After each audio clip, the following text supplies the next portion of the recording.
The following discussion is not necessarily the views of all involved. The goal is to start open and honest discussion in the Christian worldview.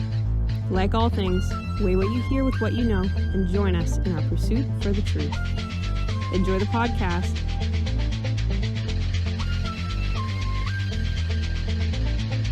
This family of degenerates is back haunting this city. Colton and I just did a crisp high five. Again, you're lying. Live! No, this is getting recorded. You know no one's listening right now, right? Well, here's the thing. What we say are just concepts. Shut up. And we mentioned that in the last episode. We did. That's where I heard it. That's how educational this podcast is. I learn things from it. It's just embarrassing. All right, I'd like to welcome everyone to the Second Rate Saints podcast. I'm Caleb, and to my left is... I'm Joel, and to my left is... I am Colton, and to my left is... Joshua. And we're back around to me. Joel, tell us about some of the stuff we offer online. Yeah, so for our social medias lately, we've been trying to be more active online, posting more frequently, and interacting a lot more with fan input, right? We want to start Christian conversation in the Christian worldview. Or, sorry, what is it? That is it. Yeah. Conversation in the Christian worldview. Yeah, that's our whole thing, right? So we'd really appreciate it if you reached out to us on our Instagram or our email at secondраtesaints@gmail.com. I'm working. We got recommended a sermon to read. I'm in the middle of reading that. I'm very excited about it. You said you were going to send me a copy. It is in the email. You can look it up. It's in the mail right now. You want to send me a copy? Yeah, I can do that. Thanks, man. No problem. With that fun little aside, remember to check us out on YouTube and on Spotify, Apple Music, anywhere that you find podcasts. Yeah, let's get into our stuff. Yeah. Joel. Oh, I'm also in charge of that topic. I'm doing the What Have You Read for this week. Yeah. Hey, Joel, what have you read? Thanks for asking, Josh. I didn't think anyone was gonna bring it up. So I was blessed with the opportunity to be asked that I had to read this. I had to read this book for a class. It's called Power and Weakness by Timothy G. Gombis. And it is all about not deconstructing, that's not the right word, understanding Paul's reimagination of ministry. That's how he frames it, right?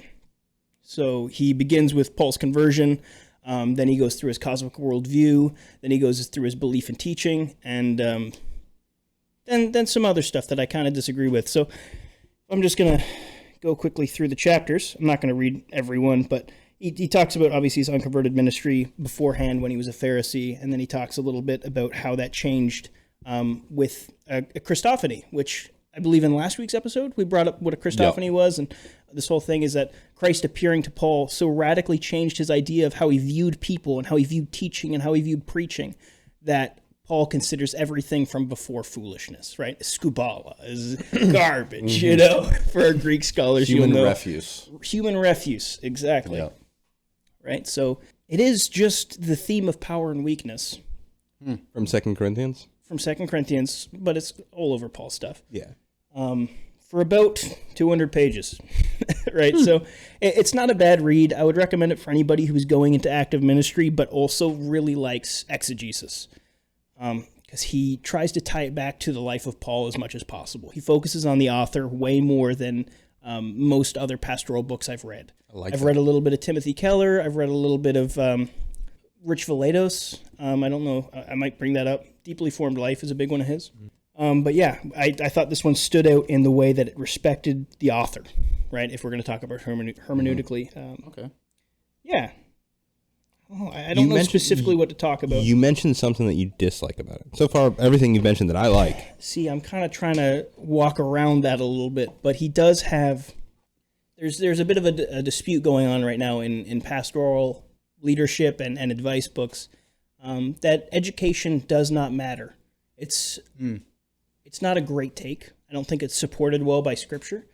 The thing that Gombis tries to do, and he ties it back into another book by a guy that I should have looked up before we started, but either way, yeah, he ties it back into M-divification or something. I think he calls it the M-divide or something like that. It's a book talking about how M-divs, any kind of masters in theology, actually separates. It's an ivory tower aspect, right? Yep. Oh, I see. Yeah. Okay. I'm sorry that I'm not as eloquent with how I'm. Okay. Oh, yeah. processing this. great. I don't usually do what have you read, so let's see how this one goes. Yeah. Yeah. Well, then let me ask you a question. So more so in my denomination, we require MDivs to be lead pastors of a church, ordained as a pastor of a congregation. You can be a youth pastor, but like if you preach stuff like that, your sermon has to be evaluated by the actual ordained pastor there. Yeah. And okayed by him. And one of the things that we value is that like the lead pastor has the MDiv, but like in my church specifically, the volunteer basis of the church is like 70% of the church is doing ministry. Yeah. But the pastor is shepherding them in ministry. And I would argue that in my denomination, even though we demand an MDiv, that the majority of the work done by the church, the ministry done by the church, is done by the uneducated. Yeah.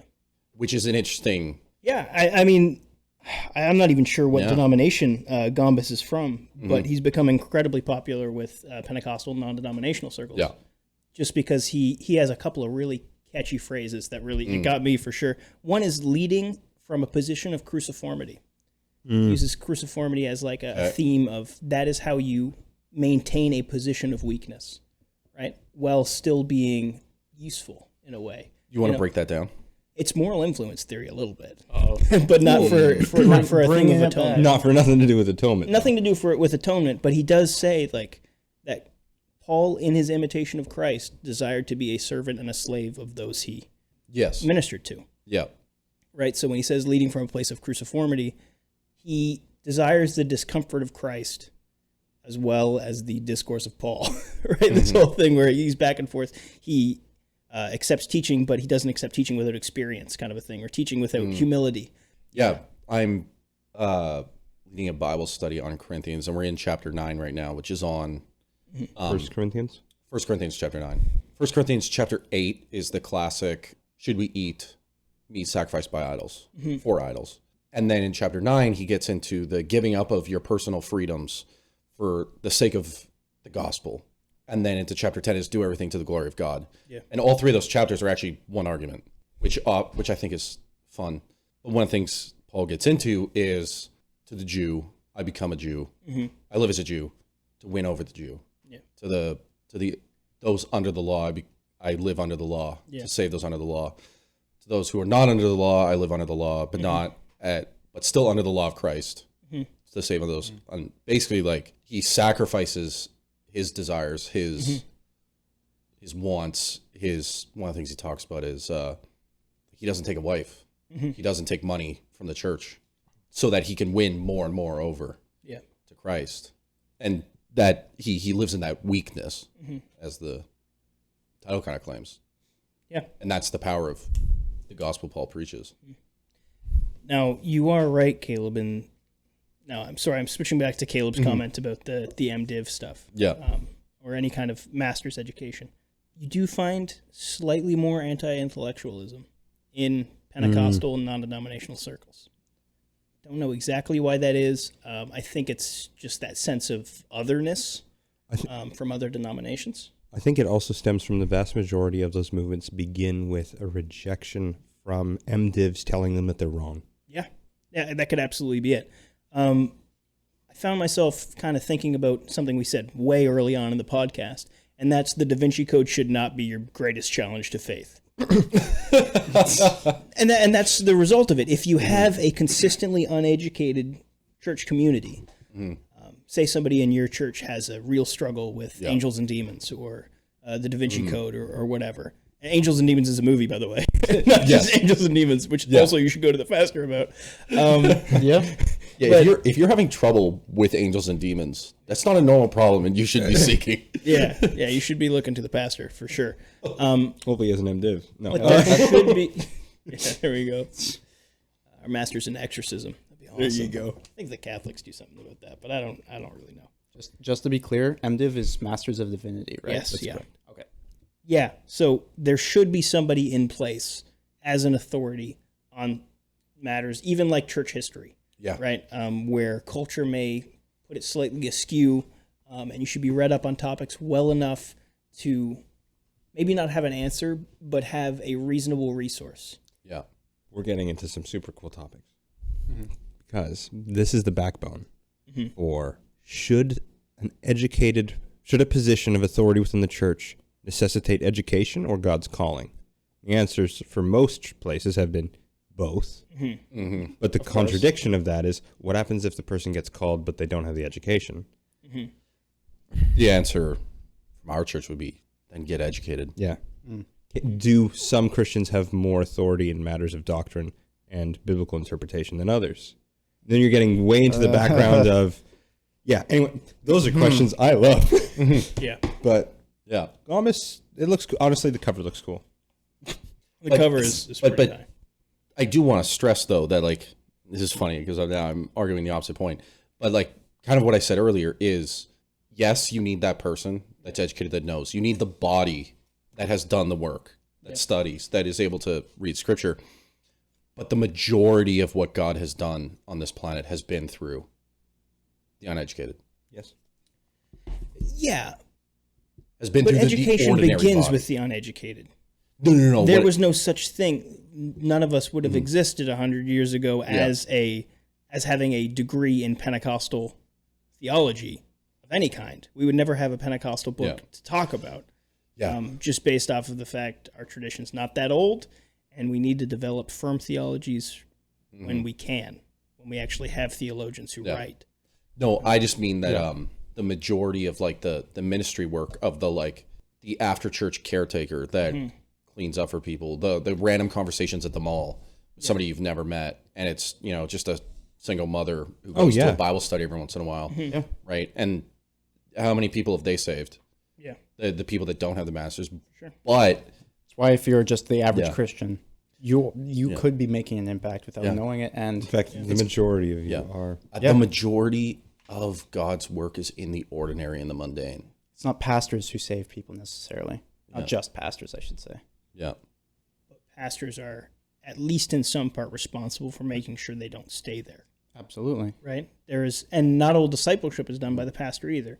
Yes. Your pastor's not necessarily the lead disciple. But if no one else is the lead disciple, he has to be. Right? Like, that's the thing. The danger with having no educated people say in your leadership of your church, if you want to have a church that's like that where they're not necessarily the lead disciple's not fair, but one of the disciplers in charge, the shepherds. Yeah. If there's no education in your church, you are running on very weak foundation. Yeah. Not only that, You're running on the hope that God will guide them, which is good, but there's nothing else. not only that, you refuse to become educated to reach the educated, Yes. which is funny. That's a good point. Yeah.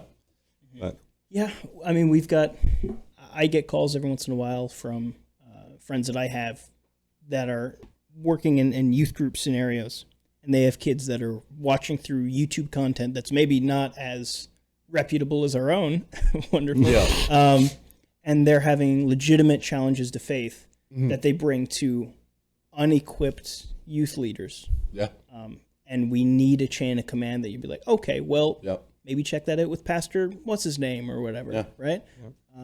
That's what I did as a child. I asked the lead pastor so many questions, and he's like, you know what, I'll have to get back to you. And I had about 3 or 4 Sundays there where I would ask him a question every Sunday, and then he'd have to study and get back to me, right? Yeah. And that was a big part of my mentorship growing up, knowing that you could learn more about Scripture. And that you didn't always have to walk blindly into leadership positions expecting that when you get there, you're going to be ready, right? Yeah. And then you can have some hope in the work you've already put into the process. Have faith that God will provide you the moments and the words and the stuff as he promised. But also, a lot of the times that's through, like, we're commanded to read the word, study it. be ready in and out of season. Yeah. I think that's honestly all I've got to say about the book. It's not as argumentative as our typical stuff. It's not a debate. It's leadership instruction. So if that's something you're looking for, if that's something you need in your church life or whatever situation you might find yourself in, Where would they find that on our website? you would find that on book reviews on our main website, secondratesaints.com.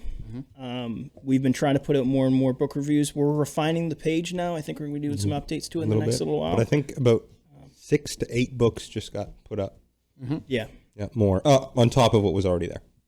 the dream is to have well cataloged What If You Reads. Yeah. And we'll see when that happens in the future. And what we think of each book. With a link to where it is on, where you can buy it. Yeah. Yep. So one last mention, that's Power and Weakness by Timothy G. Gombas.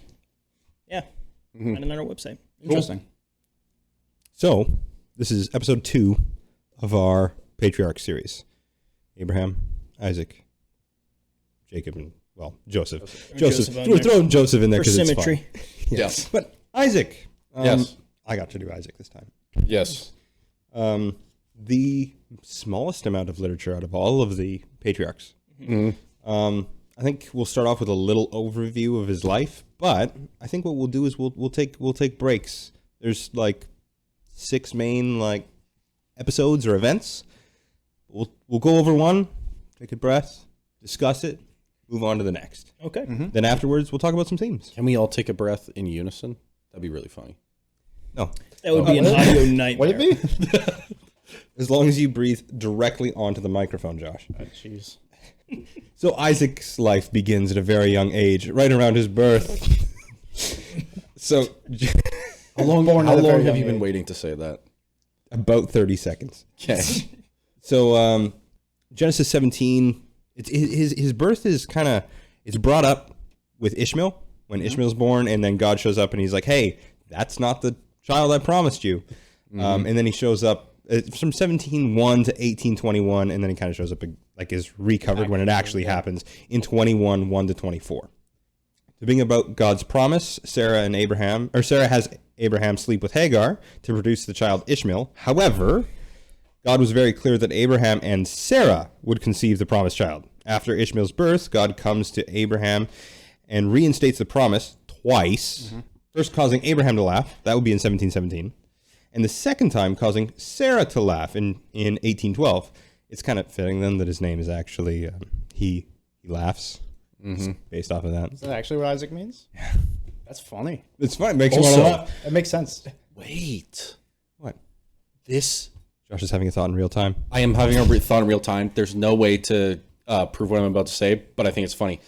Also, there's the verse in Proverbs where it's men make plans and the Lord laughs That's funny. because they make plans. To bring It's about the inversion of what's going on here. It's the inversion of what's going on, and he's like, "No, you're still having a kid." that wasn't my plan. That's your plan. But no. Yeah, That's funny. he laughs. Yeah. Okay. Quick side note on Anyways. Ishmael, because there is like the Isaac Ishmael parallel, right? After Isaac's birth, Sarah is disgusted and is very jealous of Hagar and Ishmael, and it gets intensified to the point where she demands that Abraham exiles them. And that's in Genesis 21:10. Abraham is kind of upset with the whole idea. He struggles with it a bit, and then God kind of is like, okay, well, you know what? Go ahead, do it. I'll protect him. God further comforts Abraham by telling him that Isaac is the promised child. However, he will also make a great nation out of Ishmael. Yeah. And then you get the whole Hagar puts Ishmael under a bush. There's no water. Angel of the Lord comes. That whole thing. And so that illustrates, from what I was gleaning from that, is that although when we covered Abraham's stuff, Yeah. it was though God is promising and blessing and making a covenant with Abraham specifically, Yep. but it's for the world. Yes. And that is a big point. And so I think with Ishmael here, you're seeing that although Ishmael is not the specific promised covenantal child, God is still, through Abraham, blessing the world. Blessing, in this case, Ishmael and Hagar. Yes. And what's interesting is this will come up in the Joseph story. Come in clutch with a God's sovereign plan for Joseph, Yeah. which puts an interesting play on the like, you chose to do this, blah, blah, blah, blah, blah. It's really interesting. What you meant for evil, God meant for good? Is that what you're talking about? No, it's the Ishmaelites are the ones that buy Joseph and bring him to Egypt. Yeah. Okay, yeah. Yeah. Yeah. It's really interesting that they come in back into Abraham's line Just pop up for a second and leave. by essentially a third cousin. Yeah. They're not much. Yeah. But then how that plays into God's sovereign design over history. Yeah. Yeah. Still blurring with Abraham's account. The second little episode with Isaac is the binding of Isaac. The video game. No. A little different. The board game? There's a board game. There's a board game? Yeah, it's based off the video game. Oh, really? Oh, like so that still no. Oh, okay, sorry. I'm going to get this eventually. No. Without reiterating the entire story, there's just couple quick notes on Isaac's part in it. He asks Abraham, "Hey, what are we doing? I see the wood. There's no sheep or goat or sacrificing. There's no ram." And he's just like, "Hey, the Lord will provide." So at least halfway up the mountain, Isaac doesn't know. Mm-hmm. However, point 2, the text presents Isaac willfully goes along. He doesn't say anything else. Mm-hmm. He's just kind of like, "Okay, this is what we're doing." Okay. Yeah. There's a really cool part about that story that I just read in the Resurrection Hope, the Death of Death, the short studies of biblical theology. It's so good. You read that one? No, I've read that section. Yes. Yeah. So he talks about how when Abraham tells the servant to go back, all the verbs he uses for the past, present, and future are all we. Yeah. Right. We will go up, we will do the sacrifice, and we will come down. I've heard some scholars. Yeah. I've heard some scholars argue that one of the reasons why, well, you have in Ishmael in the previous thing where God comes to Abraham. It's okay that you kick Hagar and Ishmael out of the camp. I'm going to protect them, but God confirms not just any child of Sarah, which at this point there's only one, and there only was one, but he specifically says this Isaac. Yep. And so God's promise and indication that this is the covenantal child, Abraham just puts it all on that because he expects that he's going to be resurrected or something. Yes, something's going to happen. Hebrews 11 talks about that. But not just because it's Isaac, but because God has made alive Sarah's womb. That's true. So he has mastery over death and proven that. And then with all the cases beforehand of Abraham's failure to believe in how grand God could be, how powerful God is, at this point, he knows that Isaac is the way of the promise and that God has mastery over life and death. So he believes that in some way the child something's going to happen to him. Yeah. Yeah. And to something that Josh has brought up several times, this is the reason why Jacob calls God Isaac's fear. Yeah, most likely. We don't know this for sure. The fear of Isaac. Yeah. We don't know that for sure. But this is the only event in Isaac's life that would give credence to Jacob going, "Oh, yes, the fear of Isaac, God." Yeah. And that's in Genesis 31:42. Yeah. And it's a really, I think it puts in it like it helps us see the relationship Isaac has with God. But I don't think it's like he's living in terror of him. I think he just has a healthy respect of God in the same way that it's the fear of God is the beginning of wisdom. I don't think it's a terror thing sense either, but I think Isaac's life ends on a bad note. Mm-hmm. We're gonna keep going. Mm-hmm. The next episode where Isaac comes into play again, Abraham shows up a bit. But Abraham's getting pretty old again. Mm-hmm. Isaac doesn't again for the second time. Abraham is old. It is mentioned that several times. Yeah. By the way, in case you didn't know, Abraham's old. Well, yeah, his story starts when he's 75 and it's 100 years long. Finding Isaac a wife. It's all in chapter. The finding of Isaac. The finding of Isaac's wife, Rebecca. That's all in chapter 24. Abraham doesn't wish Isaac to marry one of the women of the Canaanite women. Yes. Maybe a little racist stuff in there. I don't know. Doesn't matter. I don't think that's fair. We're all Semitic people groups. At this point, the Canaanites would still be considered Semitic peoples. Sure. Yep. But is Abraham? Would it be more like Abraham? Okay. Yeah, because I don't know. It's not. No. Would it be more likely that it's the fear that they would bring in their foreign gods? Yes. Yeah. Similar to Solomon. You can say that, but that would be superimposed upon the text from later on in the Pentateuch. I think that's the argument given in the law. Oh, in the law, but Yeah. you could read that back to here. But Yeah. wouldn't- But the wouldn't argument, it but make when they go sense? back to marry their own cousins, they bring back their foreign gods too. That's true. So I think it's a bloodline, ethnic thing. It's not a gods thing. Potentially. Well, not potentially. You can't make the God Yeah. argument if they bring idols with Jacob's wife. Here's something. He was from right? His father was, yes. Yep. Yeah. So all the people from It's Babylon also are not where he Semitic. died. Okay. So, and all the people from Canaan, like the Amorites, the Moabites, the blah, blah, blah, they all migrated from Sumer over. That's why the religions tie in. Still, nevertheless, he yeah. doesn't want his son to marry the Absolutely. Canaanites. Yeah. Do you think that Abraham knew the story of Gilgamesh? I don't see why he wouldn't. I just think it's cool that they line up. Okay, weird point, unrelated to Isaac. Do you think Terah, God calls Terah out of Ur? Yes. He ends in Haram, dies. He settles in Haram, dies. Do we think, I say we as in we have a collective mind agreement on everything. Yep. Do you think the same covenantal call that Abraham had was also on Terah, but Terah failed? This is super speculation. No. Yeah. No. Let me pull it up. Anyways, continue talking. Okay. Yeah, so he doesn't want his son to marry the Canaanites. So he sends his eldest servant back to Haram. Or Haran?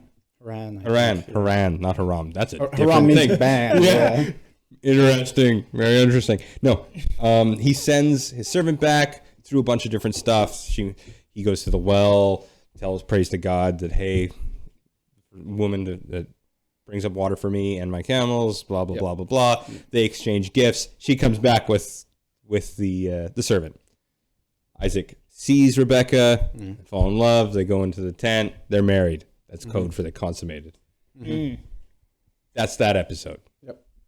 Nothing really to comment there other than God's massive provision throughout it all. Is the purpose of that story most likely to parallel with Jacob's returning back to, what's her name? Rachel and Leah? Yeah. Well, I mean, probably, but You don't think those are like tied as in like a literary structure, I don't know. right? Because, I mean, They're clearly a pattern. They're trying to show that these are like the three dudes. yeah.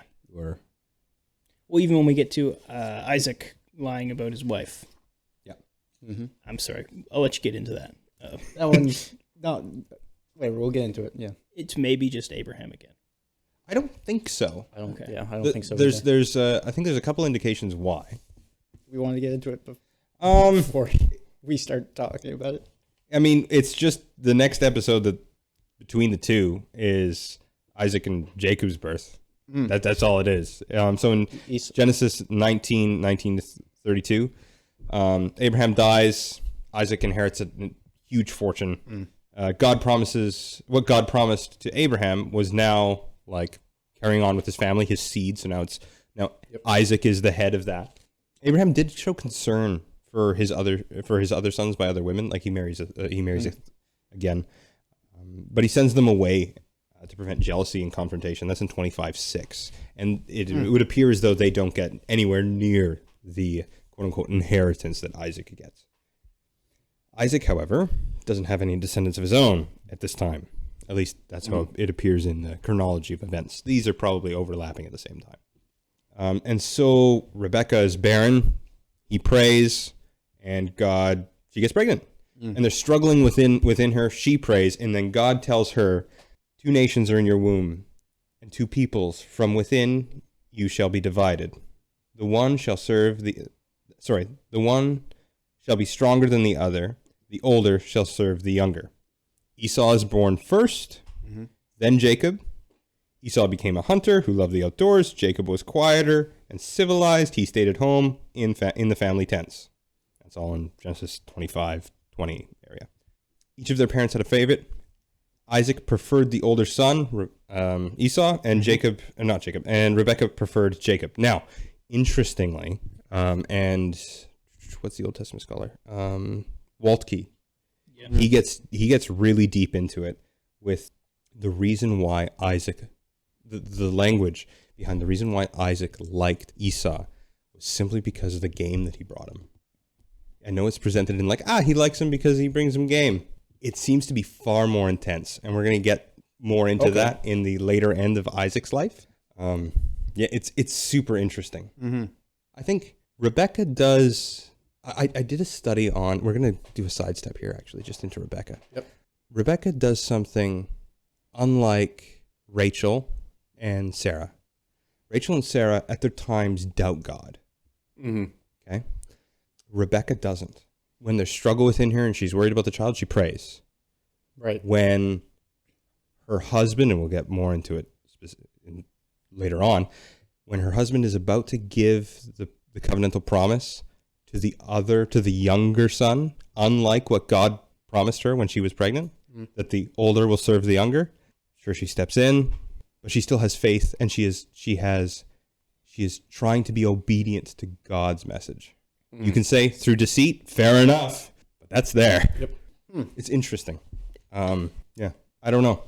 I did a study on it and concluded that it was like Rebecca is often just completely forgotten compared to Rachel and Sarah, and she seems to be far more. She gets married into a family with a very unique relationship with their God. Yes. And just rolls with it. Mm-hmm. It's fascinating. Right. And the parallels are very interesting. This is another interesting point in the argument with the Sadducees that Jesus has in the Gospels about resurrection. Mm-hmm. Also from the Resurrection Hope book that I'll probably do I'm excited about that. Yeah. Is he brings up the Sadducees bring up the argument of how can the resurrection be true if people are married to multiple people throughout their life, get resurrected, who are they married to? Right. And Jesus is like, first of all, marriage, blah, whatever. But then he says, have you not read the scriptures? God says in Exodus, I am the God of Abraham, Isaac, and Jacob. And people often take that as, he says, I am the God of Abraham, Isaac, and Jacob, affirming that he still is their God. And that God, he says, I am the God of the living, not of the dead. Jesus says that. He is the God of the living, not the God of the dead. And it's like, that's cool. But there is also another interesting relationship between the three patriarchs. They're all married to women who were barren. Mm-hmm. And there's a relationship between marriage in all of them where God brings new life through these marriages to people that are barren. And God proves that he has power over death in each of those marriages. And it's, and tying back to Rachel, Sarah, and Rebecca, how all three of them are that. Yeah. They're the same, just like the patriarchs, the husbands, the females are imitations of each other types. Yeah. It's really cool. Yeah. No, there's definitely the editor of Genesis, author, editor, multiple, whatever. Yep. We don't want to have to get into wherever that you fight. land. Yeah. Clearly wants you to understand them as paralleling one another, compounding, and that maybe more specifically, and I think this is the case, that the covenantal promise and that relationship with God that the one has is passed down. And you can see it by how they act the same, they are put in the same situations, and God treats them with the same grace and blessing. Speaking of grace and blessing, due to a famine, Isaac has to go into the land of the Philistines with Abimelech, which Abraham also had to deal with. Yep. And so that... It's more like Abimelech had to deal with Abraham as well. Kind of, yeah. Yeah. When Isaac has to go in, that's in Genesis 26. Mm-hmm. He does the exact same thing that Abraham does. And like he passes his wife off as like, she's my sister, in like a preemptive way to try and not get killed for his beautiful wife. There is a slight difference with Isaac's, is that God tells him to say that. Whereas with Abraham, he doesn't say that. And you can read those back into one another. I'm not a super big fan. I don't think... I don't think that's fair. Interestingly, Abimelech looks out his window or whatever, sees Isaac and Rebecca, quote unquote, laughing. I think we're all mature enough to read between the lines there, and guarantees his protection over them. So he's like, hey, go back with your husband. Then he goes to Isaac and is like, hey, like, what happens if one of our dudes, took Rebecca as his wife or, did whatever? What do you know? And then he turns to his kinsman and goes, hey, nobody do anything. Don't hurt them. Don't hamper them. Yeah, okay, Isaac, your safety's Yeah. guaranteed. Calm down. You're safe. This family of degenerates is back haunting this city. Well, it's interesting. It's interesting. In the, Mom, they're back. in the same chapter, he tries to make peace with Isaac. And they go through like a festive banquet treaty thing where they make oaths. Yeah. And the reason why is Abimelech sees God's blessing is clearly on him. He's like, don't mess with that. Yeah. It's very interesting. Well, and if it is the same Abimelech, he's already talked to this god. Yeah. Yes. Yes. And immediately after that, Esau takes two Hittite women as wives, and it disrupts the family. Yep. Another interesting note: when Isaac is running around in Philistia, Philistia? yeah, they claim all the wells, or they fill them up as he's going around until he finally finds one. It's funny because the one is called Open Spaces, which is kind of funny, and he redigs some. But yeah, it's he's just emulating, going through those steps, the same thing that Abraham had gone through. So we mentioned reading that story back into Abraham. What we mean by that, I just want to clarify, because it kind of sounds like we're dunking on an idea there, is that the editor is taking the same story and applying it to all of the patriarchs, right? Which would then relate back to the fleeing from famine. Every time you flee from famine, there's a place to go. Yes, more specifically would be that Isaac is told by God, tell them she's your sister.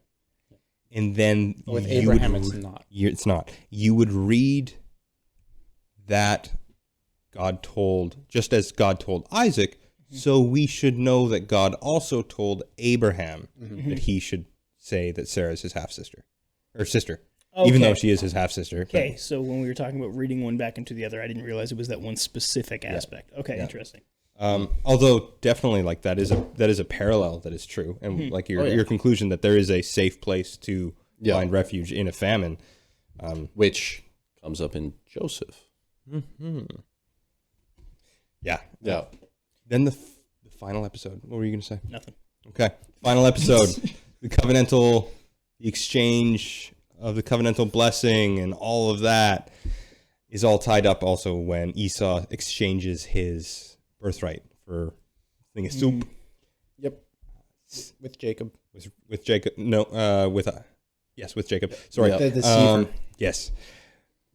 Rebecca hears Isaac is going to bless Esau, so she goes to Jacob and is like, "Hey, come on, you're gonna do this. Here's the plan. Cover Go yourself kill the in goat. We'll make some soup. Cover yourself in fur. There we go. We'll trick him."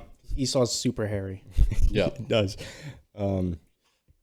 Think the most barbaric man. There is an interesting there is another case where deception is used for the sake of the continuation of the blessing or God's plan through Israel.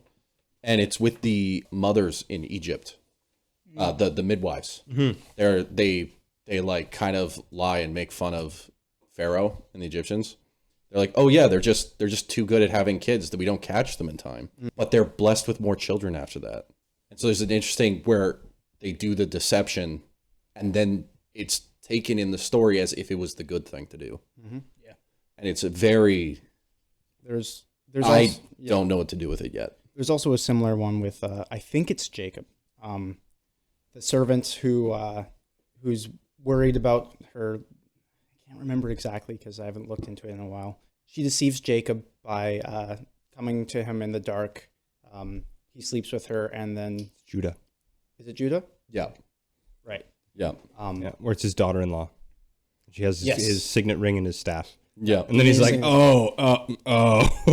Yeah. I'm a Which then bad he has man. to protect her from that point on. Yes. Yeah. Yeah, that's a There's some Game of Thrones stuff that happens in Genesis that just never really gets specifically preached with Jacob's kids. Jacob Yeah. is There. yeah. Yeah. Like Wild Levi stuff. and Simeon. I'm not even going to say it. That's some Game of Thrones. We'll level get into stuff that. is a good. We'll get into that next It time. doesn't really resurface until like Judges, though. You know? So The interesting thing with the blessing being distributed to either Esau or Jacob and how that relates to Isaac. Yep. Likely that whole promise that Rebecca got from God when she prayed about, hey, what's going on? Why? There's strife within me in my pregnancy, right? And the older will serve the younger. That is likely something that Jacob and Esau had heard. And that's why the whole birthright thing, when he comes in from hunting and he's hungry, why that's something that's even said. Why does Jacob even say that? Is because it's probably Isaac's been clear that he's going to give it to Esau because that's the culture that they're in, and he thinks he can kind of just make it happen. Yep. Despite what God had told his wife and promised about his kids. Yep. And so that's why Jacob brings it up, is because they kind of know what's going down. Furthermore, when Rebecca actually hears that Isaac's going to pass on the actual covenantal blessing, bless his kids, she overhears that he's going to do it. He also does it privately, which is not common. Doesn't happen. Isn't how Moses does it. Isn't how Joseph does it. It's not how the vast majority of blessings are done. And so it appears as though he knows he's doing it wrong. Yes. Here's the thing. Can I counter the idea of it was good that they deceived? Or that, yeah. It appears as though that's what God used. Sure. Yeah. He doesn't initiate the deceiving. He makes a promise. They go, he's not going to follow God's commands, so we're going to do this so that God's plans are actually followed through. Fair. That's how it appears to go down. There's also with Jacob. Jacob is kind of, we'll get into it in the next one, but he's kind of in two lights. Yeah. Throughout the book. The deceiver, which is his name, and then Israel, the promised. Yeah. No, but this is my point, is God specifically blesses him later on in his life with his fight with the angel. Is that in the same way Rebecca and they're in the same way that Rebecca is rigging the moment so that Jacob gets it, like it was supposed to be faithful to the promise. Yeah. Is similar to Abraham earlier on saying, I need to lie or I need to have this child so that the promise is fulfilled. But if they had the faith to wait, like later on, Jacob receives the blessing himself from God. Maybe you can say that. I don't think the text goes there. Because Jacob has to leave the country for more than a decade because of the problem that was given. And then when he returns, on the process of returning through his redemption arc, he is then given the blessing by God. And then he enters and the relationship is fixed. I don't think so, but at the same time, I have not done the study on Jacob. I don't think so. Okay. Yeah. I think there might be an interesting interplay I agree there. with Caleb, but again, I also haven't done all the research into it. With Jacob does seem to be very different when he goes away from the land of Canaan to when he comes back. Like it seems that wrestling with the angel is somewhat of a turning point, but he's already been blessed by God when he's in the land with his uncle. We'll get into it. He's the great shepherd that his uncle keeps exploiting because he's so good at what he does. No. Like he's. I don't think the blessing that's given unto him when he wrestles with God is the same or even equivalent or even replacing the blessing that is bestowed on him from Isaac. Yeah. There'd be two different blessings, wouldn't they? Okay. That would be the grounding of what this conversation is. Yeah. So Esau goes out to catch some game so he can get his blessing. He goes out. Rebecca's like, okay, now's our time. We go get the goat, kill him, make some good food, right? You put on this fur on your forearms. He's going to feel it. He's an old man. He can't see. Arguably, he really likes wild game. He can't tell the difference with the soup. So actually, Waltke kind of makes a weird little joke about it. And he's like, the person who liked wild game can't tell the difference between that and goat. But whatever. That's very funny. He's never prepared goat. Also, how hairy is Esau? Yeah. Oh, he's presented as as brutish almost. Yep. It's weird. Well, he's a great hunter, isn't he? I can imagine he could probably wrestle the deer to the ground I guess so. based on how he's Have you described. seen some people make the assertion that he was one of those Oh, dog boys kind of a thing? What? Have you seen those? the where they people got born hair? with they have the recessive gene from chimpanzees, so they still What? grow. Yeah, there's a handful of people that Oh, wait, no, I know this. Yes, and they're born with excessive hair growth even over their faces, Yep. except for their eyes and their mouth, and it's wild. Yeah, there is a potential that he was one of those people, I don't think, but yeah, I mean, he puts a bunch of fur on his arms, and Isaac's like, "Yeah, that's definitely you, Esau." yeah, It appears so. If we're focusing on Isaac, yes, it would appear as though this concept that Abraham started, that Yes. you don't marry the local people or the Hittites. mm-hmm. When Esau rejects it, Isaac doesn't do anything about it. Yeah, it causes strife and they don't like it, but he doesn't do anything about it and he's willing to pass it on. And so, again, one of the things that I've seen a couple commentators do is they'll see the downfall of Isaac here, where he doesn't. First of all, he ignores God's promise, like God's direction through through Rebekah's answered prayer. He overvalues Esau because he can bring him game. Yep, And then he doesn't deal with the family tension. And he just has a favorite, regardless of God's promise. And so, Isaac started off really, really strong, arguably silently going with, in faith, the binding of Isaac. Abraham, his father's going to sacrifice him. He ends with, I'm just going to manipulate God's will. yeah, And once Jacob is blessed and he has to run away, the story just goes with Jacob. yes, Doesn't care. It gives a footnote for when Isaac dies, doesn't even footnote when Rebekah dies. yes, Nothing. Isaac it's kind of a sad story. it's I've heard one commentator said something to the effect of, he remains in redemptive history by the skin of his teeth, just because God's covenantal blessing is through grace. yes, Yeah.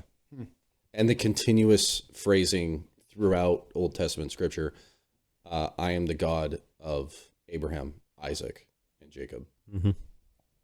Mm-hmm. Yeah, unlike King Saul, It is interesting that Isaac your is, God. Yeah. Yeah, it's interesting that Isaac is brought up more than even Joseph. Yeah. In Joseph, terms of like he's the God of Abraham, Isaac, Jacob. unless you count typology, yes, where it's like, this is an allusion to Joseph, this is an allusion to Joseph. Those are all over the place. But in explicit quotation, Isaac is mentioned more, despite the fact that that more ink is spilt on Joseph than any of the patriarchs in Genesis. Speaking on that note, though, it's also interesting that Jacob is said and not Israel, although it kind of makes sense. Abraham, Isaac, and Israel. No, it's Jacob, the man he was before he was given the full blessing by God. yeah, But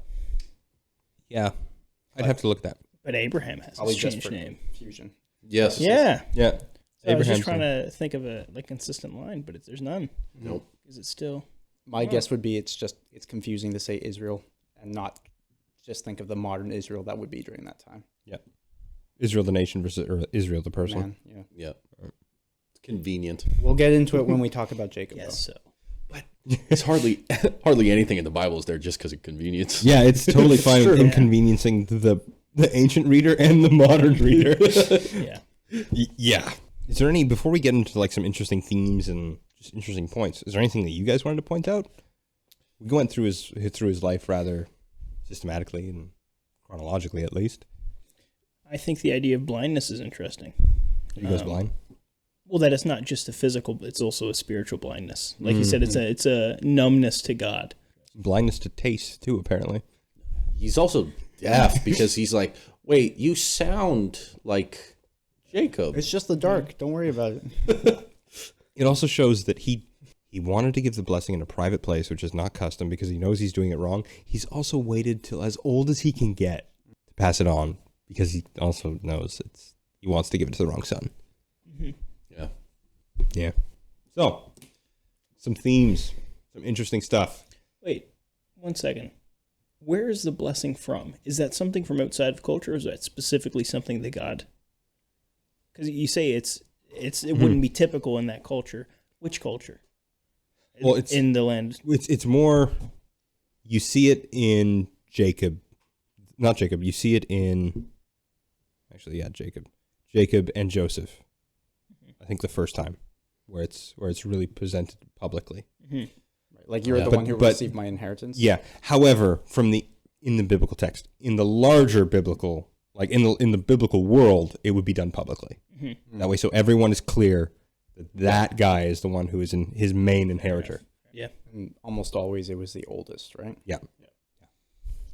Except for a couple of times where that's not the case, when Joseph switches his sons. Jacob switches his sons. Jacob crosses his hands. Yeah. Because he's just like, nah, the older shall serve the younger. Yeah. And then Joseph does the same thing. And then really, Moses and Aaron. Well, also, yes, it's his main wife, but Ishmael's older. However, But he's the disgraced son. No, I understand that. And that is the case. Joel has a whole point on this. Yeah, there are legal documents, as much as you can call them that, on clay tablets and such, in the region that Abraham would have occupied, that refer to a law when an heir is born of a slave, and then a proper heir is conceived, it reverts back to the other one being technically the firstborn. And we mentioned that in the last episode. We did. That's where I heard it. Okay, I heard it on this podcast. That's how educational this podcast is. I learn things from it. Yeah, it's funny that you're telling me because I was the one that told you. That's awesome, isn't it? I looked directly at Josh while I was doing that whole spiel. That's awesome. Oh, man. It's just embarrassing. But I guess that's another switching of the oldest and the youngest. Yeah, so legally it would go to Isaac because they finally had a kid. Yeah. But age-wise, it's still the youngest. Sure. And then the youngest, and then the youngest. Well, when Abraham gives his inheritance to Isaac, he had other kids, but he sent them away. So he wouldn't be the youngest. Yeah, youngest, younger. Right. Yeah. And then, it's just that in combination with the barren wives, I think it shows that God's plan is culturally subversive in that time. Yes. It's like, no, he has his purpose. Yep. These are by their barrenness, and when they do conceive by God's divine will, that it's God's action, not just some fluke of nature or whatever. And that by the passing on to the youngest is it's culturally subversive and extremely, let's say, in divine providence, clear that this is his plan. He's in control. Yep. And you can't thwart it. Yeah. Or manipulate it. Yeah. I mean, that's a lesson Jacob learns. Yeah. Interesting theme now. Interesting points. Points and themes. Previously mentioned, the editor/author of Genesis doesn't care about Isaac. Very little time given. The general breaks in Genesis are interrupted as the generations of, the generations of, the generations of, and that those are like the thematic breaks and like basically the general episodes or seasons even, if you will, of the entire book. Yes. Jacob doesn't get any of those. They even go into like some minor characters. Like think about it. Ishmael even gets his. Yes. Not Isaac. Isaac doesn't get one. Most commentators write like several whole pages on it, but that's the gist of it. If you really want to know exactly how that breaks down and how that would lay out Genesis, pick up just your average commentary on Genesis. They'll go over it. It's fascinating. Yep. Point being, Isaac is not of a significant enough character to break his structure. Yeah. Doesn't really care. Yeah. I don't think it's not care. Okay, can you give me a different word then? I think for the sake of the structure, for the sake of the truth presented, he used exactly what he needed. You don't think that there's a little bit of a backhanded... Oh, it's very negative towards him. Yeah. Most of the time. I read a little more... The blessings that are given to him. I read a little more authorial or editorial backhandedness in the lack of a generations thing given, because even minor characters are given generation like breaks. Yes. No, I think it's for the purpose of the typologies, the patterns, the movements. How would a generation break mess up any of that? Of course, we don't know what didn't could happen. Could have been written. Sure. But in the same way that, for the sake of the difference between Manasseh's stories in Kings and Chronicles, the theological purpose, they pick which parts of Manasseh's story to use. But it's not because one hates him and one likes him, but it's for the theological purpose and the pattern given across the book. Well, what would be the theological reason? The theological purpose would be Isaac didn't live up to the standard. That would be the theological purpose of why he's not given his own which would make sense with his death. Mm-hmm. What's the alternative theological purpose that you see in not giving him? You see the parallels between Abraham and him. Mm-hmm. But you get that with Jacob and Abraham, even though there's segment breaks. Yes, you get. Also, this is a fairly technical argument, so yeah. I just think I'm the only one with paper in front of me, so fair enough. Carelessness or animosities reading into it. I don't think so.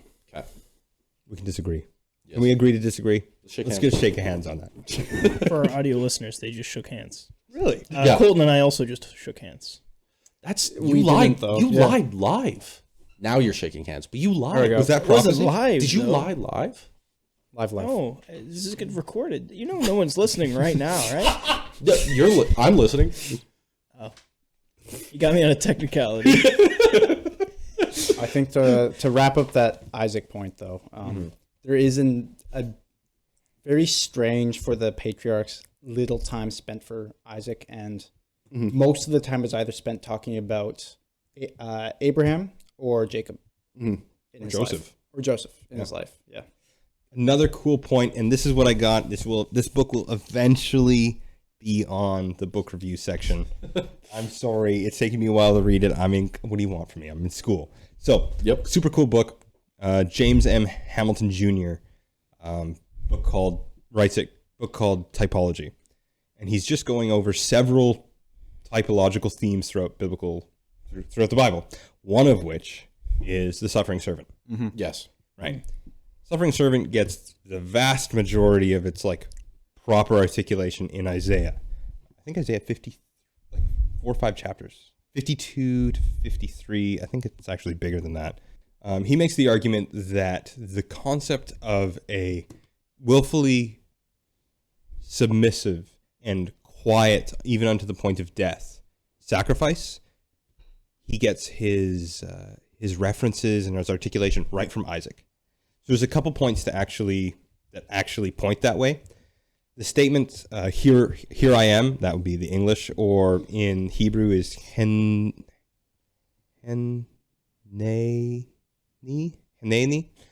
occurs 3 times in Genesis 22, all of which are on the lips of Abraham. That's 22, 1, 7, and 11.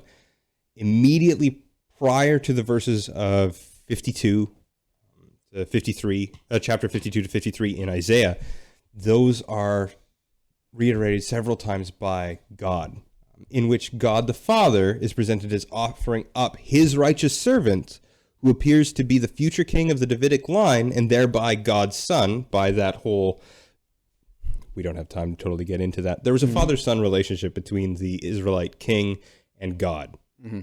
At some point we can get into that, because that's a fascinating thing. We could just get into that. You get into that when you go into messianic prophecies of Christ, especially in the Psalms. Mm-hmm. A lot in the Psalms, but also just elsewhere as well. It's fair enough. Yeah, it's, again, typology gets into it. Mm-hmm. Fascinating. Yeah. But yeah, he uses the words of Abraham, not just the "here I am" phrase, are said by God's lips in those servant passages several times. Additionally, the rejoicing of Sarah at the birth of Isaac immediately follows the passage of, now of course this is him drawing a parallel, immediately follows the passage in Isaiah 51, quote, "Sing, O barren one who did not bear, break forth in into singing and cry aloud, you who have not been in labor, confirming the allusion to the stories of Isaac in the rejoicing of the barren mother who gives birth in Isaiah 54:1. There's also there's a whole, obviously Isaac was born of a barren woman. And then they use the same phraseology for the and your offspring and seed, offspring or seed shall inherit the earth. That's reiterated several times in the same parts. I'd encourage you to go check it out. That's Isn't it? typology is It interesting. just means that when Jesus is carrying his cross with that suffering servant, that accepting God's going to make a way out of this. I have faith in his plan. All that, the book that Josh was talking about, it all is at least built on how Isaac is presented. He's like the archetypal, quote unquote, suffering. how one goes to, okay, this is God's plan. I have faith that he's going to make this work because he's going to hold to his promises. That Abraham knows and Isaac knows that Isaac is the covenantal child of promise. Right. So if that's what God's promise is, and if this is what he's asking, go for silently. He'll go to being sacrificed by his father. Or It's whatever. just cool. It's just some cool stuff. Yeah. Yeah, unless you guys got some other stuff. I think that's it for Isaac. I'm trying to think of good questions to ask. I think it's interesting if you look at this, Gideon in Judges. Yep. That when he is old, he departs from the Lord and leads his family astray. Yep. I think that we see a near miss in Isaac's life when he was used in such a powerful way to typify Christ, to be in some way a Christophany, not quite a Christophany. Sure. But to be representative of Christ's sacrifice in the future. Or in the Genesis sense, he fails to be an imager of God. Fails to be an imager of God. Okay, that makes sense. There's some interesting parallels you can make out of that. Yeah, I think that seeing Isaac's life as kind of the failed son of a great man as well, and then drawing lines between David and Solomon, that while Solomon was used in his younger days, again, fell away from the Lord in his older years. Sure. I don't know if it may not be intended, but nevertheless, it's a not pattern. intended, but Yeah, it's interesting. Josh brings this up every once in a while when we talk about even historical figures, that there are great men led by weak men. Great men Rarely have great succeeded sons. by Yeah. weak sons. Yeah. Yeah, but if that's all for Isaac, we're bringing back a segment. For this episode, Whoa. For this episode, we're bringing because Isaac is so short, we have to supplement for time. You're right. Josh is right, but I'm super excited about this segment. How long? It's been like 8 or more. No, it's been longer than that since we did it. Yeah, we got really good at taking too long, so we kind of cut out our old segments. If you've been a long-time listener, you might remember such hits as "Sacrificing the Golden Cow" or Holy Cow. Holy Cow. Oh, that's Yeah, not. it's been a while. It wasn't gold. It's so long, I forgot about it. We used to have all these little bits we would do. The Lost Get Profound. You remember one's a that? good one. Yeah. Man, I forgot about that. I until got right now. told. I got told that we should bring that one back. Really? Whatever like floats last your week. When the boat. lost get Yep. profound. Yeah. Yeah, That was fun. Should have done that one. Anyways, that's not what we did this week. I'm excited about this We one. did Nevertheless, Augustine versus Osteen. And I like this one because it gets a little bit of interaction from you guys where you have to guess, Osteen. based off of what I read, was it first quoted by St. Augustine or Joel Osteen of some mega church down in the States? Honestly, I haven't even looked into that. Value Village's best-selling author, Joel Osteen. No, and this, what I love about this, before we get into it, is how, as a prosperity gospel preacher, as what we would often refer to as potentially a wolf in sheep's clothing, not a good guy. He's representing Christ badly, taking the church and then not doing it properly. That we make fun of people who fall to that, to this, to the things he says and the things he teaches. But as we've presented, like demonstrated, we fail to see which is the line given by an actual saint and which is one given by a heretic. Yeah, can I play the game? Yeah. No. But I think we often make fun of people for like, oh, you didn't know. It's just like, we make that mistake sometimes. Well, we're gonna see if we get Yeah. them all wrong. I'm gonna much like the last one. I'm gonna get them all wrong. Okay, I'm excited. Joel, Okay. hit us up. We're going to go with the first one. The words written here are concepts. You must go through experiences. Austin, right? Very fake, but it's Augustine. Austin. Like, here's Okay, so Olstein who with says an L. Augustine? The L is I do. silent. It's Colton. I do as in Colton. Yeah. And the other two, Olstein? Austin, yeah. That is Augustine. Thank you. Yeah. I mean, that As I just said. Yeah. As I he didn't just say anything important there. He was just was like, this is this and this is Well, here's this. the thing. Okay. What we say are just concepts. Shut up. We need to learn through Shut up. experiences. You don't even know how to live your best very- life now. We've all been It's still a banger of a joke. It's good. so good. I've used it every day until I die. Joel, is it a coincidence that you share the same first name? And no coincidence, I'm named directly after Joel Osteen himself, and also Saint Augustine, who is also first name Joel. That's a lie too. Discernment. What? Thanks for telling us. The confession of evil works is the first beginning of good works. The first beginning feels redundant, doesn't it? But yeah, that's what it says. That might be a translation error. I'm going to say Augustine. It sounds too good. See, last time he did a weird like 180 thing with the experience mumbo jumbo phraseology. What do you think? Colton's just going to choose the whatever I don't. Of course not. No. I picked Augustine. So I'm going to go with Augustine. I'm going with Augustine too. You guys are all right. That Yeah. gives our scoreboard right now is looking like Colton 2, Josh 1, and Caleb 1. Okay. We won. dude, yeah. They just They did not high five very well. Colton and I just did a crisp high five. It was so good it was Again, silent. you're lying. Okay. Live. Sorry. The sound barrier. You I was could like, hear. okay, for this next one. When negative thoughts come, let them die stillborn. Refuse to prophesy defeat. I'm gonna go with That's a tough Olstein. one. It's the use of prophesy. Mm. It's a very that sounds modern. I'm gonna go with Austin, but I Okay. know I'm I gonna think be it's wrong. I think it's Austin. I'm going to go with Augustine. Okay. That makes Colton and Josh right. It is, in fact, Osteen. This is the first time I've gotten all three right. There's 4. There's Yeah. So 3, 2, 1. This one's for all the marbles. If you get this one right, That's not fair. if you get this one right, you I'm beat the one Colton. winning. Yeah. If you get this one right, everyone but Colton wins. Jokes. It's not. It's not. Yeah, that's fair. That's probably gonna happen too. To fall in love with God is the greatest romance.